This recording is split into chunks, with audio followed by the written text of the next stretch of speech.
আল্লাহ সুবহানাহু ওয়া তাআলা কোরআনে কারীমে বলছে লা ইন শাকারতুম লা আযীদান্নাকুম,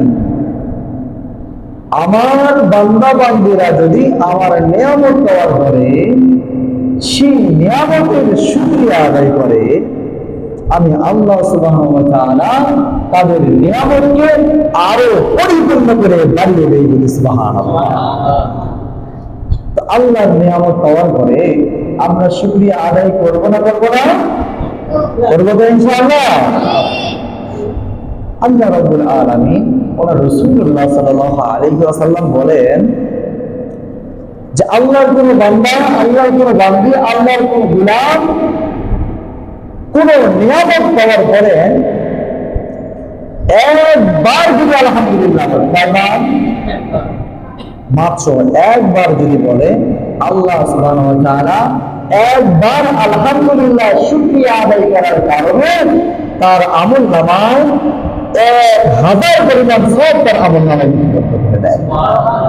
কয় হাজার? 1000।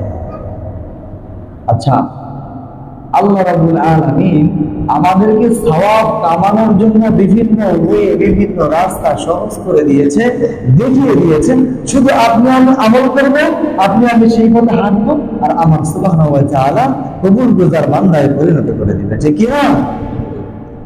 তো আমরা সেই মালিকের হুকুম আহকাম মানতে রাজি আছি তো ইনশাআল্লাহ? সম্মানিত মুসলিম কিরাম, আল্লাহ রাব্বুল আলামিন চিন্তামনে কোরআনে কারীমে উপদেশমূলক বিভিন্ন আয়াতের পাশাপাশি সূরাতুল লুকমানের 33 নম্বর আয়াতে কারীমে ইরশাদ মোবারক করে বলেন, ও আমার গোলাম, আমার বান্দা বান্দীরা রে, জেনে রাখো আমি সুবহানাহু ওয়া তাআলা তোমাদেরকে একটা কঠিন দিনের কথা স্মরণ করে দেই। একটা কঠিন দিনের কথা তোমাদেরকে স্মরণ করে দেই। আমার গোলাম, আমার বান্দা বান্দীরা রে, তোমরা জেনে রাখো এমন একটা কঠিন মুহূর্ত তোমাদের সামনে চলে আসবে। সেই মুহূর্ত যদি হঠাৎ করে চলে আসে, তাহলে সেদিন তোমাদেরকে কেউ রক্ষা করতে পারবে না, সবাই হাতছানি দিয়ে ছুটে বেড়াবে, পালিয়ে বেড়াবে। সেদিন তোমাদেরকে কেউ রক্ষা করার মতো কেউ থাকবে না। আমি আল্লাহ রাব্বুল আলামিন সেই দিনের কথা স্মরণ করে দিই। আল্লাহ রাব্বুল আলামিন 33 নম্বর আয়াতে সূরাতুল লুকমানে বলেন, ইয়া আইয়ুহান নাসু তাকুল্লাহ। আল্লাহ সর্বপ্রথম বলল, আমার গোলাম, ইয়া আইয়ুহান নাস, হে মানুষ সকল।